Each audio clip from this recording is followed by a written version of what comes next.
What's this?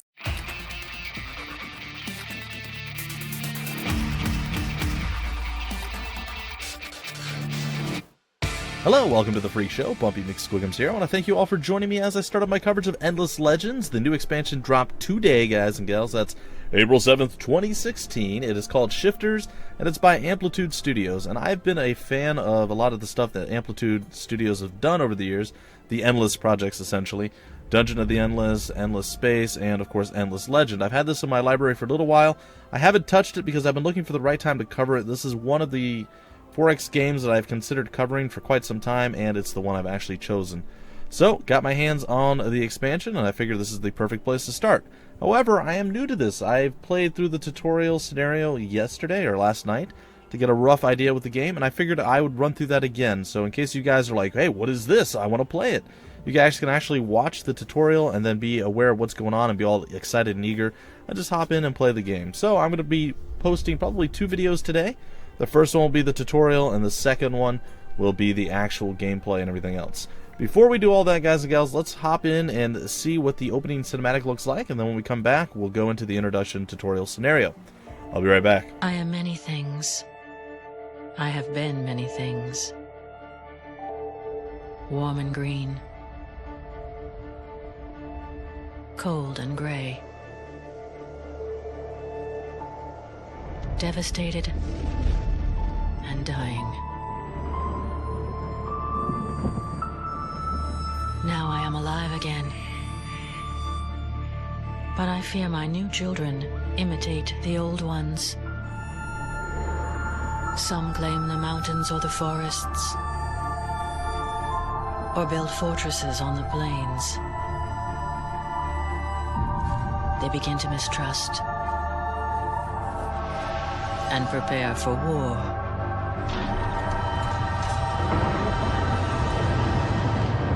Still, I love them as only a mother can, and now I fear for them. I feel the winds of change begin to blow, and this time it may be an all-out storm. I pray that my children will weather this tempest. For nothing is immortal, and one day, they may have to survive without me.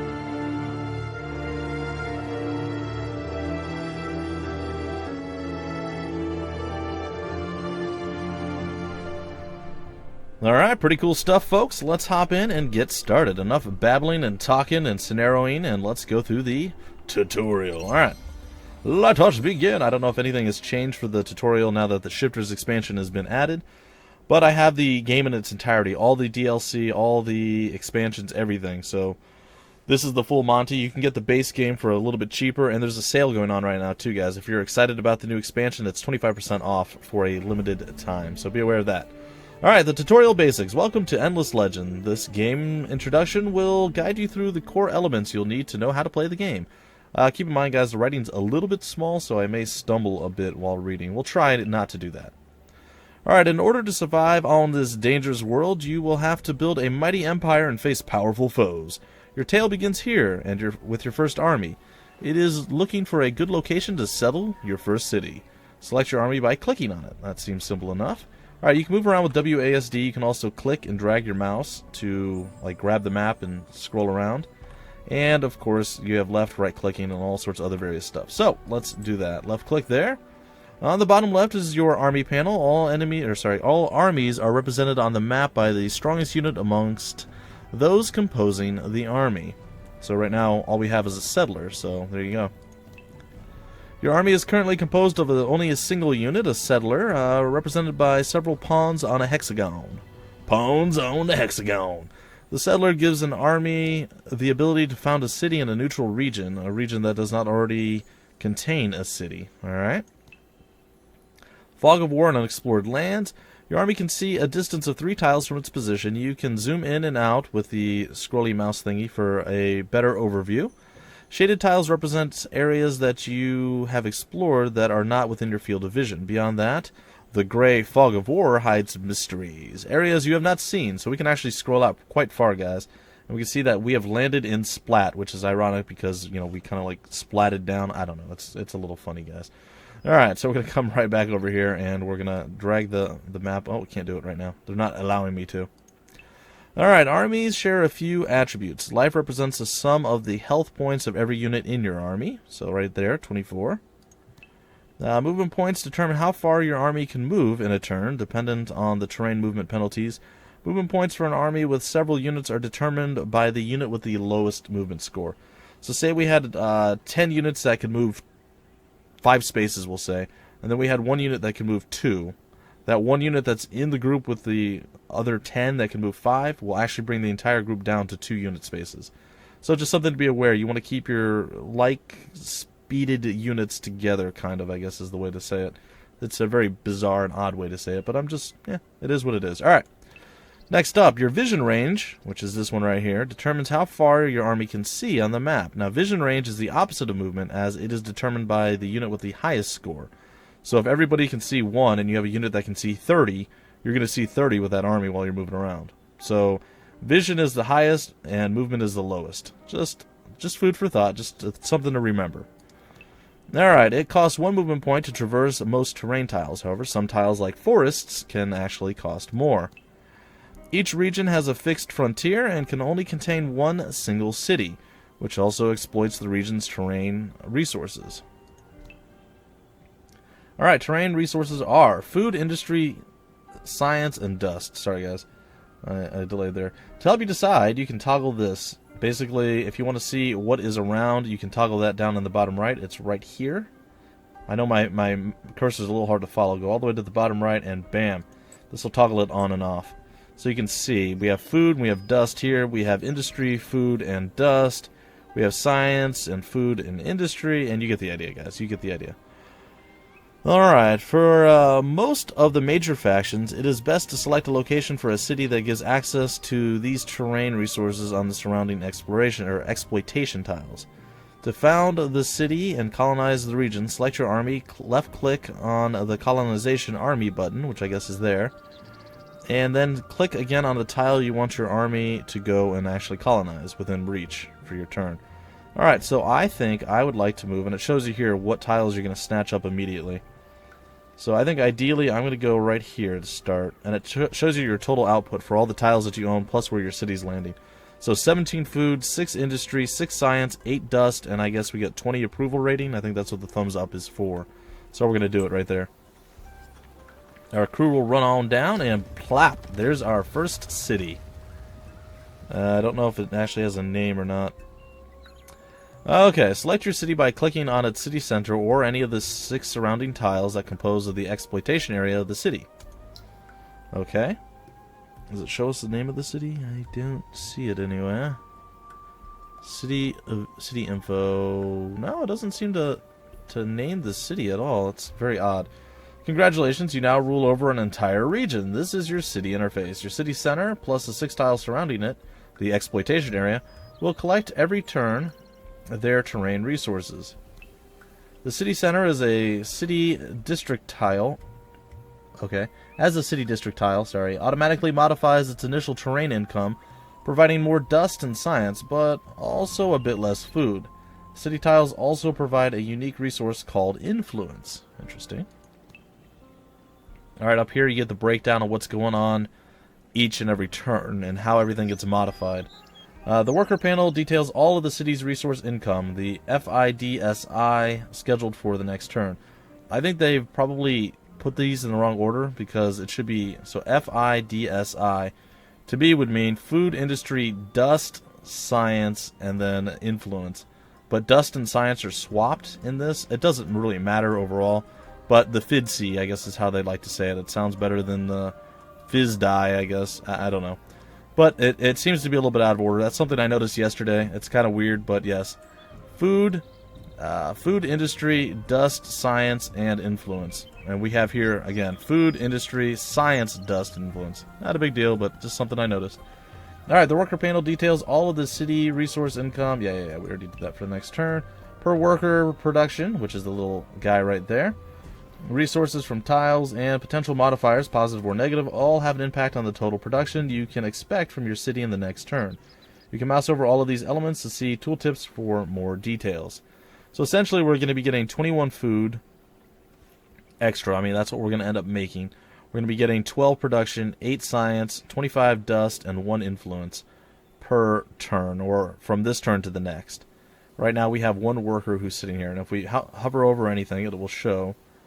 We have +4 from the city hall, and then here we have +16 from the city tile. We have +1, which is 3 from happy, and -2 from consumption. So that's what the +1's for, with a total of 21. So you get the idea, guys. Lots of detailed information. All right. You can move a worker from one column to another in order to determine which of the FIDC production you want to boost for the next turn. So we can basically drag and drop our guy to wherever we want. I'm going to go with industry.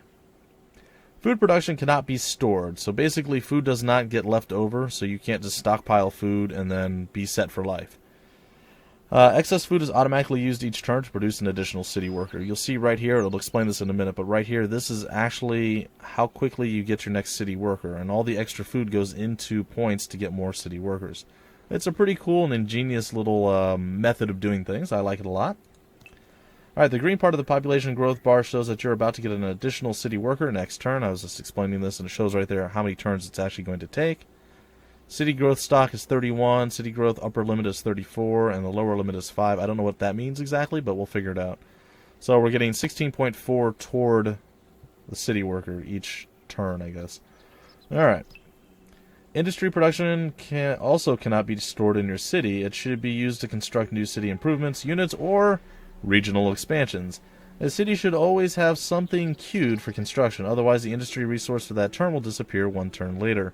So essentially we have 17 that are doing literally nothing right now, 17 industry points, and it needs to be built by any of those things like a unit, building, or regional things. Like later on you'll be able to go out to like this thing over here is like a dye, I think, some sort of dye thing, and you'll be able to build a building over to there even though it's not within your little area of exploitation, and you'll be able to build something there that will actually get you bonus luxury resources. Alright. The list of available constructions shows what can be built in your city. The City Improvement Founders Memorial is available. City improvements are constructions given different kinds of bonuses to your city. They can only be built once per city. Alright. Like with many interface elements, you can get more details about the Founders Memorial by mousing over it and reading the tooltip in the available constructions list. So if we hover over it, it'll say, this one-time construction creates a memorial to your leadership and the founding of your empire. Commerce, patriotism, and politics will ensure it grows quickly. So essentially we get +2 of everything except for influence, where we get +1. And this actually can only be built once in our empire. So even if we got 30 more cities, we can only build this thing 1 time. So there you have it. Alright, we're going to queue it up by clicking on it. And there it is. It's going to take 4 turns for it to actually be built. The construction at the top of the queue will use your city industry. So there we go. Bam. For X number of turns until it is built. As you can see, a certain number of turns will be required to build the Founders Memorial, as it costs 60 industry. So in 4 turns, we'll be getting the 60 industry. If we had 15 here, we would still be able to do it. So there you go, guys and gals. We'll have, an extra 8, I guess, sitting around. It's all good. Alright, you will need to develop your science to get an edge over other empires. Science is aggregated at the empire level and used to research new technologies. So basically, science adds up from all your cities, and it's all used toward one common goal, whatever you're researching at the time. Alright. Similar to industry, you must keep researching new technologies if you don't want to waste your science. So just like they just said there, just like we're building additional buildings every time, we need to also be able to build additional, or we need to constantly have science going, constantly researching stuff, just like we need to be constantly building stuff. Otherwise, our 8 points of science or our 17 points of industry will be going to waste. Alright, so from the main banner, this is the main banner up here, we must open the research tab, which is the beaker. And here is the research screen. The research screen is where you can, or where you will help your empire evolve through technological eras, or technology eras, as you struggle toward a brighter future.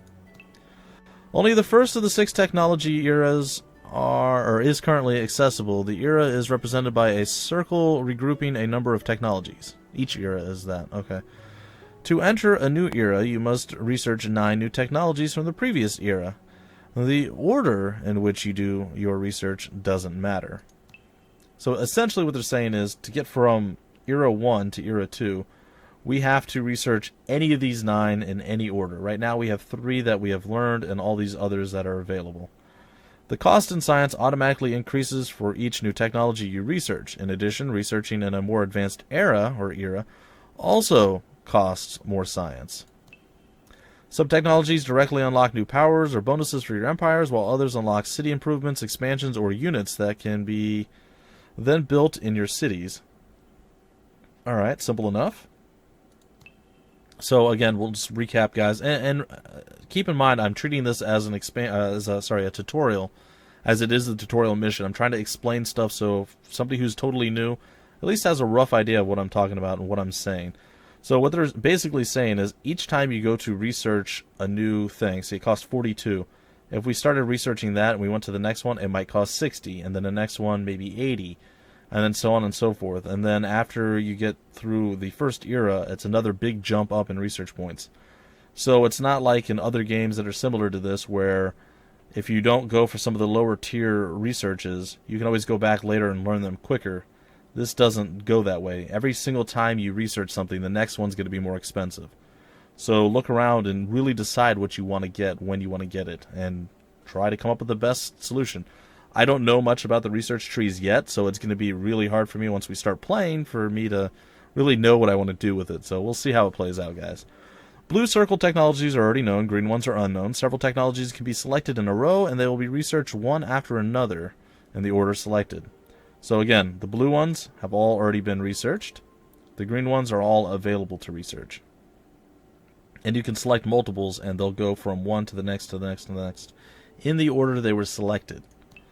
Alright, food and industry technologies are usually a safe way to begin using your science. You can hover the mouse over each technology to learn its effects. Once selected, a technology will take a fixed number of turns, based on how many research points you have, to be researched, depending on your science production. Alright, so select a technology to research and then go back to our city. Note, right-click can also be used to do a step back through any of our menus. So if you're like, oh no, I don't want to do that, you can right-click and it'll basically cancel what you did and go one step back from where you were. So, taking a look, it says that it's going to be really good for us to do anything that affects food or industry.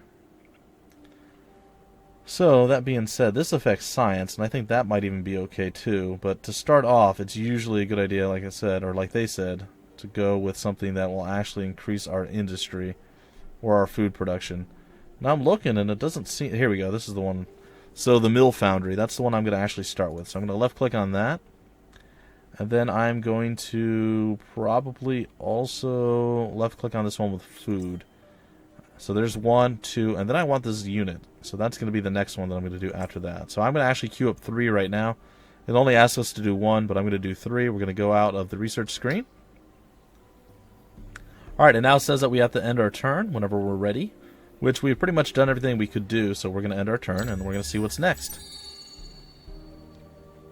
Alright, population of Splat has grown to 2. That means we got that secondary village worker guy. We can dismiss this. Thanks to your food production, the number of workers has increased. There are now 2 workers available in the worker panel.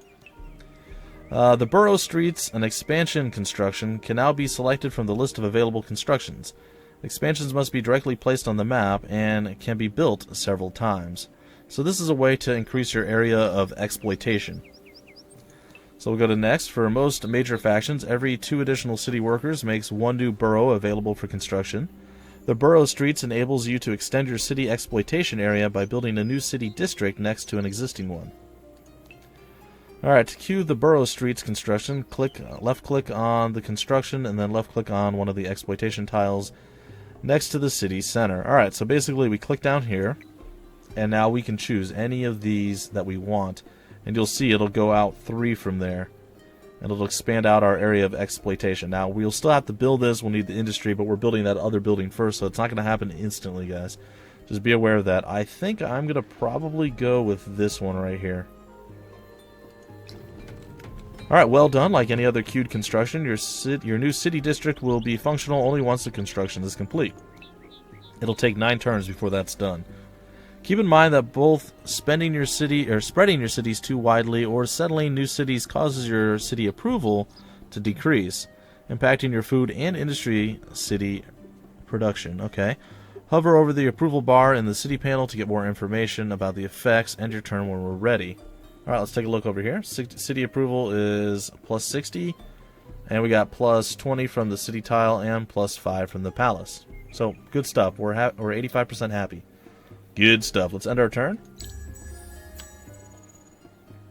Don't forget that you have a world to explore. Scouting with armies will be your best way to discover the unknown. To create new units, explore the area, you must create unit designs. The unit Marine has a unit design in the list of available constructions. Add 2 copies of the unit design Marine to the construction queue. So right down here, it's already available, and 1 and 2.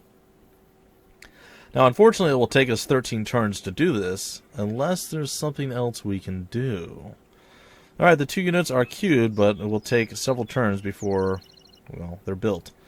Dust, the very, very most precious resource on Auriga, hasn't been introduced yet. It is stored at the Empire level and can also be exploited by your cities. What does that mean exactly? Well, you'll find out soon enough, folks. Each turn, city improvements already built cost a small amount of dust for their upkeep. The total upkeep of your city improvements is summed up here. Note that you'll be able to use the Browse button to see cost details. So right now, it looks like it's going to be minus 10 dust every turn. But over here, it looks like we're getting plus 25, so it's a little bit weird. Well, it just shows how many we're losing, and then over here, how many we're gaining overall. So, there you go. Alright, dust can also be used to directly buy out queued constructions in order to get them built in the next turn. Note that you can scroll through the list with the middle mouse button, as you see here. Constructions as well, or queued of constructions as well as drag and drop them to change their priority. Alright, so we're going to buy out those 2 units that we just built, or that we queued. So right here, this is the buyout button. It's going to be 225 to buy that one out. And it's going to be 225 to buy this one out as well. End your turn when we are ready. We are ready. And boom. It looks like the city has completed the Marine, and the Founders Memorial at this point. Alright, once a unit is constructed, it is placed in the city garrison. Like other constructions, each unit created consumes a bit of dust for its upkeep. So anytime you make units, buildings, or anything, guys and gals, it's going to add to your dust upkeep. Alright. So we're going to go here, or it should have. It still says 10. I'm not sure why. Or maybe that's just city improvements. Alright, the grayed out units in the garrison are your city militia. They cannot leave the garrison unless the city is under attack. The garrison units, including the militia, are always the last bastion that remains to defend a city against an attack. Your current max garrison capacity is 2 units. This capacity is the same for all the cities and armies within your empire. The max capacity doesn't include the militia, and it can be increased by unlocking new technologies. You can create new armies from the garrison. Select the 2 units with Control left click or Select All button, and then select the new army button. They're already selected right now, but we can actually select either one of those, or like they said, Control left click, and there they are, and we can go New Army. And there it is. We now have an army on the actual map. Congratulations, you have a new army that you can now send to explore the surrounding regions. However, you need to limit the number of armies, as they also have upkeep costs that must be paid each turn, just like the upkeep for each unit. You see over here, this is it just went down. Okay, Auriga has many ruins to search. Any of them can provide you with rewards, so if you find one, you should try your luck. Ruins tiles? That's weird. Ruins tiles that can be searched on the map are shining. Shining ruins! I think that's a ruin right there. It is now up to you to decide when to end your turns. Remember to check out your city construction queues as well as your research queue and army movement before ending turns. When exploring with your army, white dots indicate the army's path for this turn, while yellow dots for the next or following turns. You can maintain right click while mousing over just to see how far you can go, and then when you release the button, you'll actually move there. Alright. I'll show you what I'm talking about. So, If we hold the right click, it'll show us that we can move that far for our first turn. Where it stops at the 1, that means that's our first turn. Now, if we decide to go outside that range, it'll go into yellow, and then you'll see we can go that far to turn 2, that far to 3, and so on and so forth. But we're going to head on over this way, because I believe that is a ruin, so we're going to actually head down to that, and this is the quickest way. So we're going to run over there. You can actually double click or triple click sometimes. It'll actually speed your guys up a little bit if you feel the movement's too slow. So just, it's a thing to be aware of, guys and gals. The movement doesn't seem to have a way of speeding up, but I think it's fine. I'm not in any rush. I know a lot of people playing other games that are similar to this really try to amp up everything so it's really fast. They have quick combat, quick battles, and everything else. Now, the combat in this game is phenomenal, by the way. It is not like your traditional 4X games. Just saying. You'll see soon enough. When exploring with your army... Okay, so there we go. We're going to end our turn. There are the ruins. Keep exploring until you find some shining ruins. Alright. Well, we have our army. We know where the ruins are. We're going to go there. Search. Search for clues at this location. This can reveal treasure, enemies, a quest, or nothing at all. When performed by a hero, this action provides a base value of 10 experience. Alright, so we have found ourselves the very first ruin. Unfortunately, this time it has literally nothing at this location, so nothing of interest. We shall dismiss this. Ruins can give you unexpected rewards, or nothing. As you play, you will discover different ways to increase your chances of getting rewards when you search a ruin. Ruins may also give you quests to complete, which will provide additional rewards. Alright, to explore more rapidly, you may want to split your army by selecting one or several of its units, then right-clicking on the map. You can also use the Split Army action button once the units are selected, which is right down there. In a similar way, you can choose to merge two armies by basically doing the same thing. You can right-click on one to the other and merge it. I mean, that's some simple stuff, right, guys? As movements, note the splitting and merging cost movement points to the splitting merging units. So there is a movement cost to split your armies. Just something to be aware of. Alright, well, we can't do anything with them just yet, so what we're going to do is we're going to end our turn. And our research got complete, the mill foundry, but I already have one in queue. If I didn't, we would have to choose another research before we could actually end our turn. And that's pretty much how it works. So, what are we going to do now? We're going to dismiss this. Our population has grown to 3. We're going to dismiss this as well.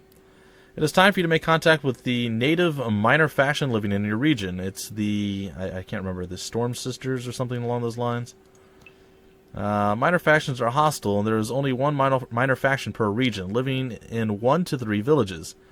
Villages contain units for their defense, but they may also spawn roaming armies that could attack your armies or cities.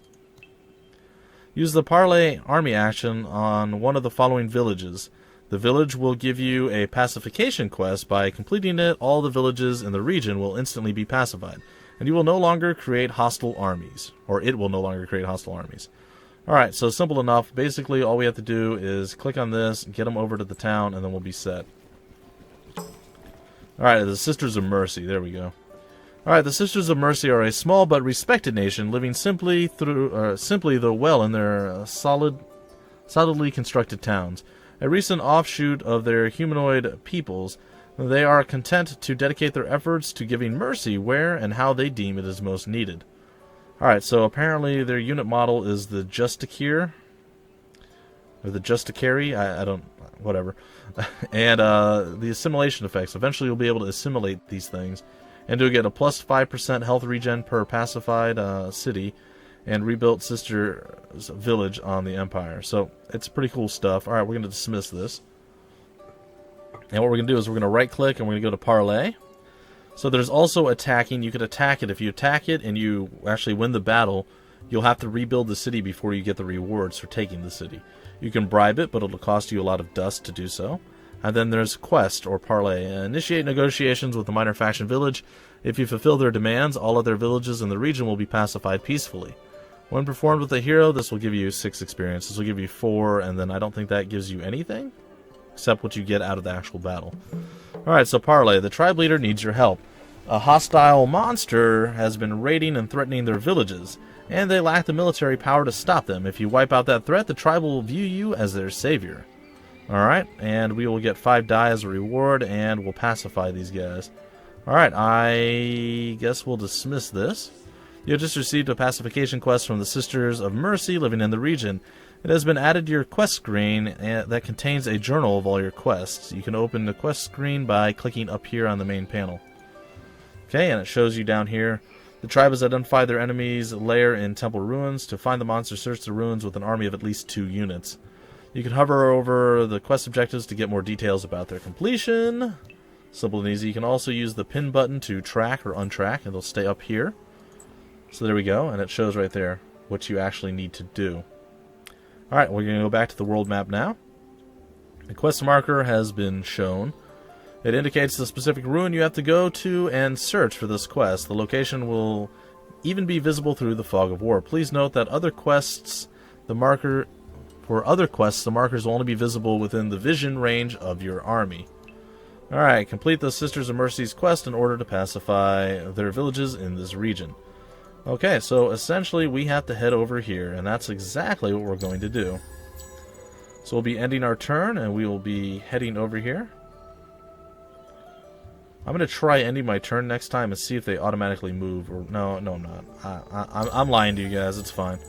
Alright, we're going to move here, and we're going to be right next to where we need to be. Now, what we're going to do in this particular case is just right-click on it, and we can search. Even though we don't have extra movement, we can still do this. Just like when we made it to the village, we couldn't move any further, but we could still parlay with them. So that's something to be aware of as well. Okay, so we're going to search again, and this is the quest, so we're going to dismiss this. You found it, survive the battle if possible, but more importantly, make sure the monster is killed. We get 10 titanium, and pacification will be a thing, and we'll also get 5 die.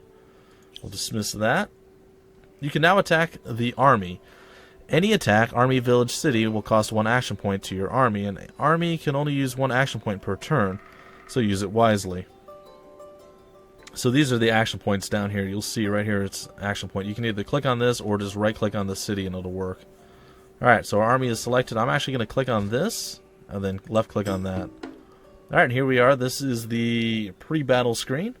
You're about to launch into battle against an army. Here is your encounter panel. Note that the battles take place directly on the terrain of the adventure map. This is really cool, guys. This is one of the reasons that this game was top of my list for coverage, and you'll see exactly what I'm talking about in just a couple seconds here. Alright, depending on the balance of power and the terrain of the battleground, you may prefer to play a simulated battle in auto, where the unit movements and attacks are all handled by the computer. Or you can do it manually, which is what we're going to be doing, where we actually control everything. Alright, click on ready to fight, and when you want to start the battle, it is currently set to manual. That is exactly what we're going to do. Ready to fight. So check this out. The battle map, or all the stuff on the map disappears, but we're actually still here in the battle map with the terrain and everything else the same. This is a really, really, really, really cool way of doing this. Welcome to the battleground. During the deployment phase, your units spread out from your enemy's leader's position across the tiles shaded with the color of your empire. Your opponent's army does the same thing on its tiles. The battleground is delimited by a white border. So basically, this is as far out as we can go. All units start by taking their default positions. Your opponent's units' positions are only an estimation and will likely change when the battle begins. So essentially, any of these spots he can move to, he's not necessarily going to be there. And just like we can actually change our units' positions as well, and we will too, you'll see. Alright, during a battle, note that you can always click in and out of the battlegrounds if you want to manage your cities or give orders to other armies at the same time. Okay, select one of your units on your side of the battleground, and all the information is listed over here, guys and gals. I know this episode's going to run a little bit long, but it's going to be worth it to get through the tutorial. And so you guys, if you want to start the game fresh and you just felt like, I don't really want to play the tutorial, I'd rather just see how the game's played, you'll have a pretty good understanding of how to actually hop in and play. So be aware of that, folks. I don't think I've done anything crazy that you guys can't understand yet, so let's hope I'm doing okay here. All unit information is listed in the unit panel: class, attributes, capacities, status effects, level, and strategy. Alright, the unit class: infantry, cavalry, ranged, flying, or support. It'll all be these different various things. This is infantry. It looks like a couple of shields with swords, horse head, bow and arrow, flying. I'm not sure. That's a wing, maybe. And then the support. I don't know what the support is. Maybe that's a healing plus with little sparklies coming off of it. Alright, well, we have ranged units. That's what our marines are. Alright, life is the amount of health your unit can sustain. Attack determines your ability to actually hit the target. Defense, it reduces the enemy's ability to hit you. Initiative helps you move quicker in battle than your opponent. Damage determines how much damage you do when you actually hit the target. And speed, how many units you can move across the field of battle. So 2 speed moves means we can move 2 units. 34 damage is the amount of damage we'll do. We have a 47 attack. If the enemy has a higher defense than our attack, it's going to be really hard to hit them, so on and so forth. It's pretty basic, right, guys? Attributes can also be impacted by other factors: relative positions, altitude, and terrain. Relative positions. When next to friendly units, morale is increased, increasing their attack and defense attribute. Elevation. Units also increase their attack when attacking from a higher position, which we're on. And terrain. Forest tiles increase unit defense, and city tiles unit morale. Alright, and then here we get to see all the different skills that our crew has. Capacities are special abilities automatically used by units when attacking or being attacked. The ranged capacity, for example, gives the maximum distance from where a unit can attack. You can mouse over the capacities for additional details from the tooltips. So we can attack from 3 tiles out, and then there's a whole bunch of other random stuff. Like we get plus 10% attack when performing close range attack. Unsellable, that's weird. We get 10% bonus when being attacked. And we get a 20% bonus to defense when we're being attacked at range. So there we go. Alright, we're going to go next. The deployment phase enables you to change position of the units. Select a unit with right-click on a tile of your Empire color to set its new position. Alright, so I'm going to do that. I'm going to move you here. And I'm going to move you here. Alright, and with that, we're going to deploy. Alright, so obviously we want to go and shoot him with a lot of hate and pain and suffering. So you have entered the first targeting phase of the battle. You can now decide how your units will perform their actions of the first round of the fight. Each unit will move and attack each round. The initiative bar shows the order, that's up here, in which folks will do it. The lower the initiative attribute, the slower they are, the higher the better. Note that if a unit is attacked, it will automatically counterattack and therefore not be able to attack on its turn. Alright, select one of our units. For each unit, you can also choose between one of 3 strategies for the default targeting behavior. Aggressive and cautious will set more or less aggressive targeting, while holding position will order your unit to stay where it is and attack only when it's within range. Okay, in addition, you can also manually select destination of a target. Your unit will try to focus on it during the resolution phase. Note that you can even select a position, right-click, and then select a target, control right-click, to have the unit move in order. So like move here and then shoot the guy type situation. So there you have it. Alright, let's press launch when ready. Alright, well, I think we can just do this. I think it's gonna be fine. Actually, we're gonna move here, and then we're gonna attack. I'm gonna have him move here and then attack as well.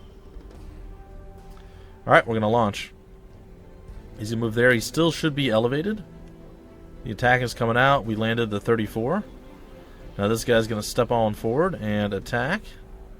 I think he's still going to be fine. We may have moved so close, though, that we're going to get wrecked. I don't know. Yeah, it looks like he'll still be able to attack us.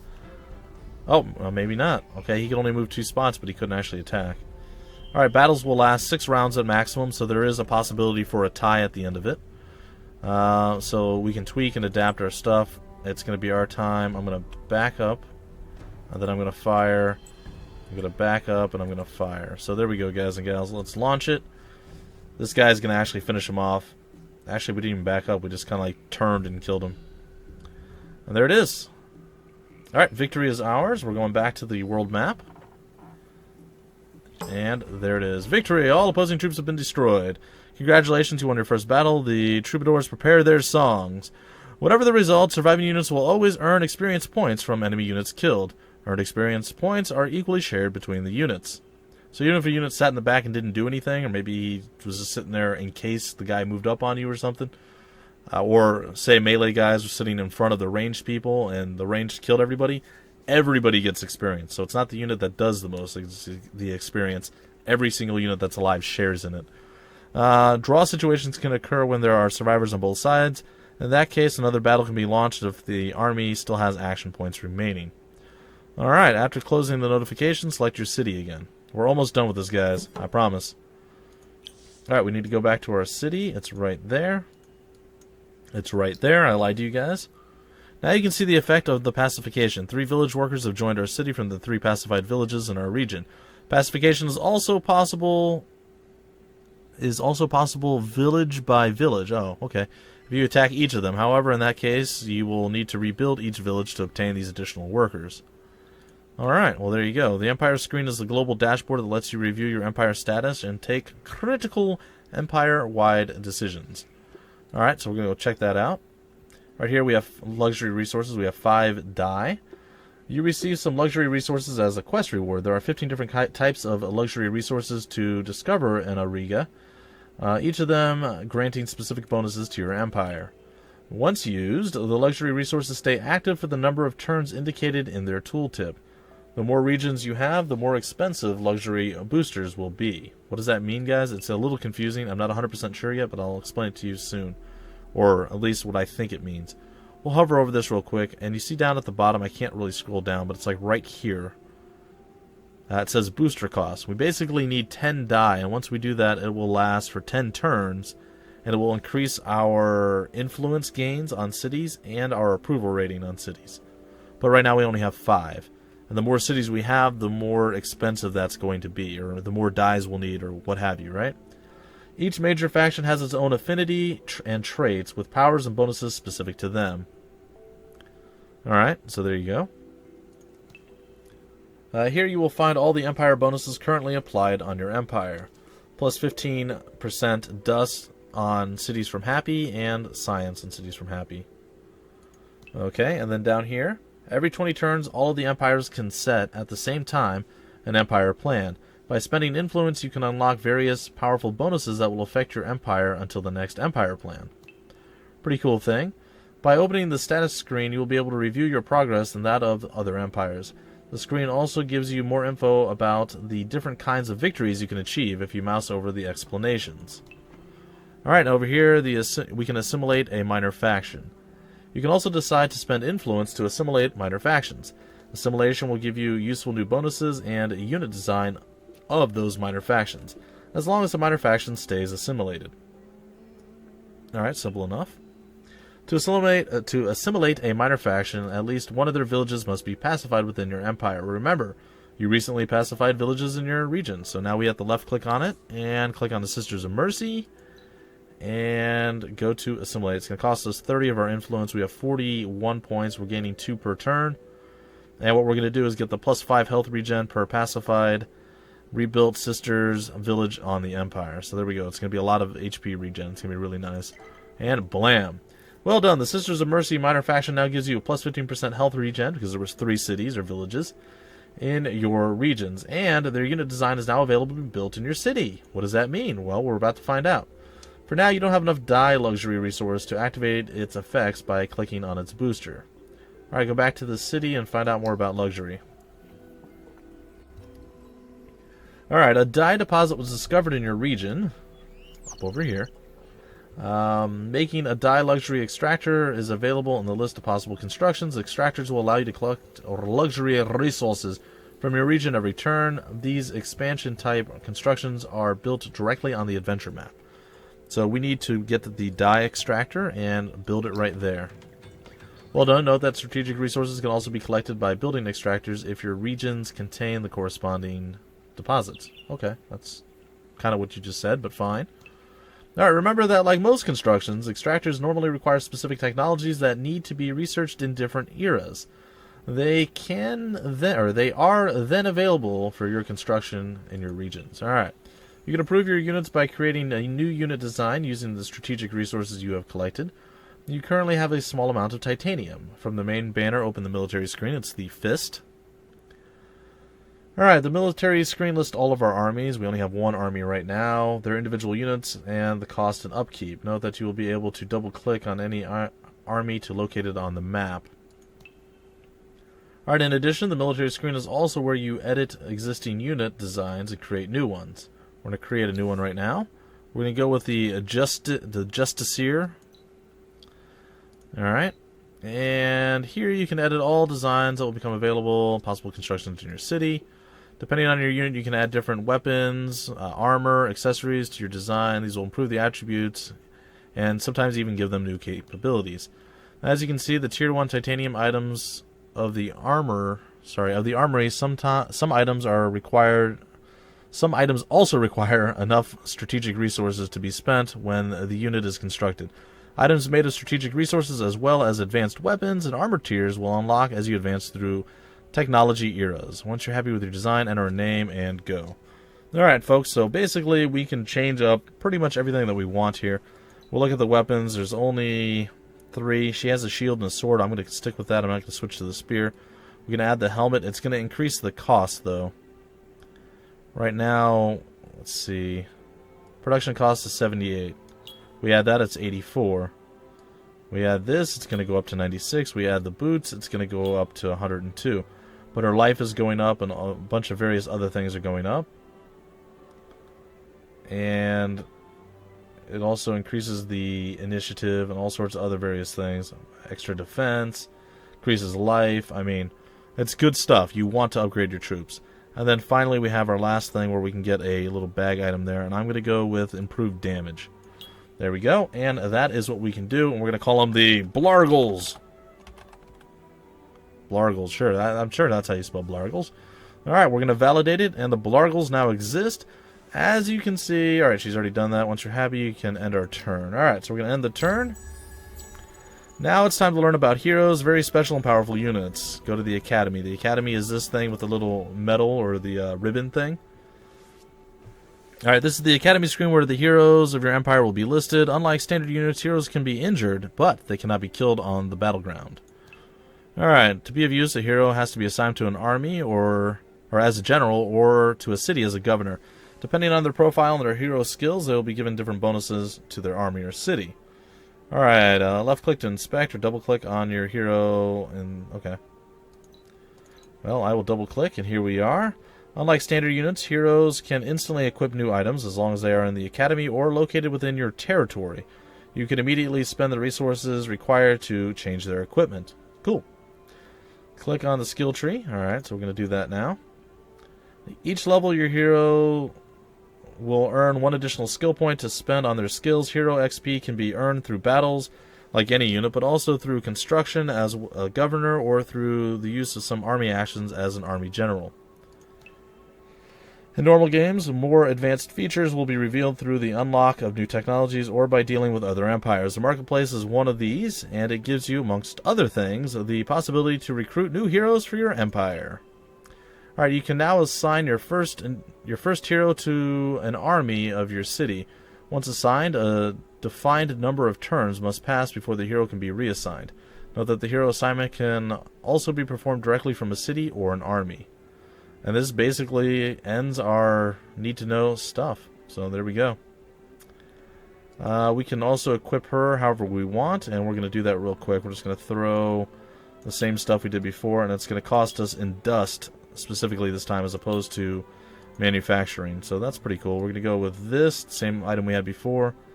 And we're also going to go with the item that gives us more movement. I believe it is this one? Nope. Which one is it? Improved movement. There we go. And boom, we're going to apply that, and that is pretty much it. We're going to exit the Academy screen, and did we actually apply? I don't think we applied the hero to an army, or did we? Maybe we did. I don't know. It's fine. Alright, so basically we get to end our turn, and we're done. So our hero... Sorry, our guy should have been applied to this, but I don't think I actually did that. So where did I throw the hero? Forgive me, folks, while I mess around here a little bit. Alright, you can now assign your first hero to an army or to a city once assigned. He is there. Oh, we have to assign... Okay, we're going to assign him to an army. There he is, and...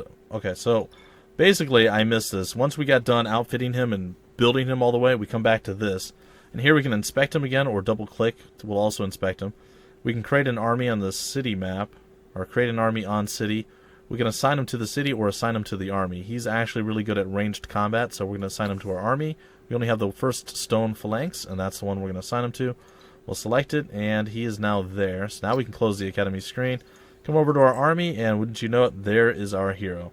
We'll end the turn, guys and gals. That's going to end this episode. It was a little bit long, 46 minutes in, but you guys should have all the basics covered. And in the next episode, we're going to hop in and play the game proper. Hope you guys enjoyed this tutorial, this first look, if you will, at Endless Legend, and I'm looking forward to more Endless Legend episodes, which, well, it's going to come real soon. Anyway, folks, stay tuned, and I hope you guys enjoy. Until the very next episode, my name's Bumpy McSquigums. Thank you for stopping by the Freak Show, and I will see you later.